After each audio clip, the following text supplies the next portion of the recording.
എല്ലാവർക്കും പുതിയൊരു വീഡിയോയിലേക്ക് സ്വാഗതം. നമുക്ക് കടുമാങ്ങ അച്ചാർ എങ്ങനെ തയ്യാറാക്കുന്നത് നോക്കിയാലോ. ഒരു പാൻ അടുപ്പത്ത് വെക്കുക, അതിനകത്ത് നല്ലെണ്ണ ഒഴിച്ച് കൊടുത്തിട്ടുണ്ട്. ഇനി നമുക്ക് അതിനകത്തോട്ട് കടുക് ഇട്ട് കൊടുക്കാം. എൻ്റെ കറിവേപ്പില ഇല്ലായിരുന്നു, അതുകൊണ്ടാണ് അത് ചേർക്കാഞ്ഞത്. കടുകൊക്കെ പൊട്ടി വന്നിട്ടുണ്ട്. ഇനി നമുക്ക് ചതച്ച് വെച്ചിരിക്കുന്ന ഇഞ്ചിയും വെളുത്തുള്ളി നമുക്ക് ചേർത്ത് കൊടുക്കാം. അരിഞ്ഞതാണെങ്കിലും ചേർത്ത് കൊടുത്താൽ മതി. പച്ചമുളക് ചേർക്കുന്നവരാണെങ്കിൽ ഈ സമയം പച്ചമുളക് ചേർത്ത് കൊടുക്കാവുന്നതാണ്. ഇനി നല്ലതായിട്ട് പച്ചമണം മാറുന്നിടം വരെ ഇളക്കി കൊടുക്കാം. ഇനി ആവശ്യമുള്ള മസാലകൾ ചേർക്കാം. കാശ്മീരി മുളക് പൊടി, ഉലുവാപ്പൊടി, കായപ്പൊടി, മഞ്ഞൾപ്പൊടി, ഇത്രയാണ് ചേർത്തിരിക്കുന്നത്. ഇനി തീ കുറച്ചിട്ട് നല്ല ചെറു തീയിലിട്ടുകൊണ്ട് മസാലയെല്ലാം നമുക്കൊന്ന് ഇളക്കി കൊടുക്കാം.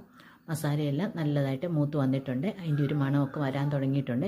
ഇനി നമുക്ക് ഇതിൻ്റെ അകത്ത് ആവശ്യമുള്ള ഉപ്പ് ചേർത്ത് കൊടുക്കാം. ഉപ്പൂടെ ചേർത്ത് നല്ലതായിട്ടൊന്ന് ഇളക്കി കൊടുക്കുക. വിനിഗർ ചേർക്കുന്നവരാണ് ഈ സമയം വിനിഗർ ചേർക്കാവുന്നതാണ്. മാങ്ങ അരിഞ്ഞ സമയത്ത് ഞാൻ ഉപ്പ് ചേർത്തിരുന്നു. അതുകൊണ്ട്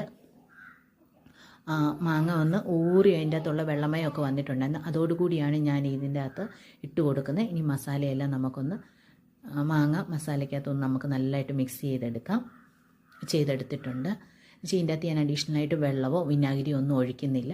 എന്ന് വെച്ചാൽ വെള്ളം ചേർത്ത് കഴിയുമ്പോൾ 2-3 ദിവസം ആകുമ്പോഴത്തേക്ക് അത് അലുത്തു പോകും. അത് പോകാതിരിക്കാം. ഇങ്ങനെ ചേർക്കുവാണെങ്കിൽ അതുപോലെ തന്നെ ഇരിക്കും തോറുമാണ് ഇതിൻ്റെ ടേസ്റ്റ് കൂടുന്നത്.